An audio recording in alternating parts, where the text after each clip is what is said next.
At narito na naman ang mainit na balita mula sa mundo ng social media na hatid sa inyo ni Madam Chika. Isang malaking balita ang umabot sa Korte Suprema kung saan ito ay tumatanggap ng desisyon na magpapatibay sa kredibilidad ng mga ebidensyang prisinta laban kay Pangulong Ferdinand Marcos Jr.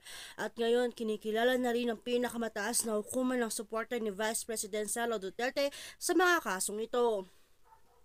Matapos ang ilang linggong deliberasyon, ipinahayag ng Korte Suprema na ang mga dokumento at testimonya na isinampa ng mga petitioner laban kay Pangulong Marcos ay lehitimo. Ayon sa matataas na hukuman, hindi may paliwanag ni Pangulong Marcos sa mga isyu na nauugnay sa mga dokumentong pinagdududahan ng mga kritiko. Kasunod nito, ipinagdiriwang ni Vice President Sara Duterte ang desisyong ito na tila nagpapatibay sa kanyang mga paninindigan laban sa kasulukuyang administrasyon.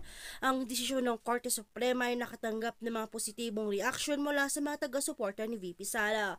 Ayon sa mga eksperto, malaki magiging epekto ng hakbang na ito sa political landscape ng bansa. Bagamat isang tagapagtanggol ng administrasyon si Pangulong Marcos, tila ay may mga lumalabas na ebidensya na hindi kayang ipaliwanag ng Malacanang sa mga nakaraang linggo.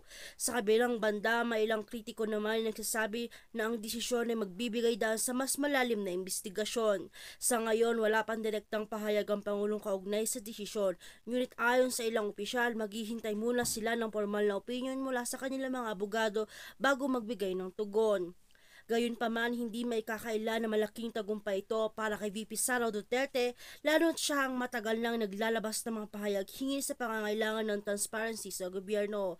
Sa mga nakaraang buwan, naging aktibo si VP Sara sa pagsuporta sa mga hakbang na naglalayong tuklasin ng mga katiwalaan sa ilalim ng kasalukuyang administrasyon. Ang Korte Suprema ay nagsilbing tagapagtanggol ng mga karapatan ng mga mamamayan sa ilalim ng batas. Naging controversial na issue ito sa bansa, ngunit ngayon ay makikita na may mga hakbang na nangyari upang maisiguro ang isang makatarungang proseso.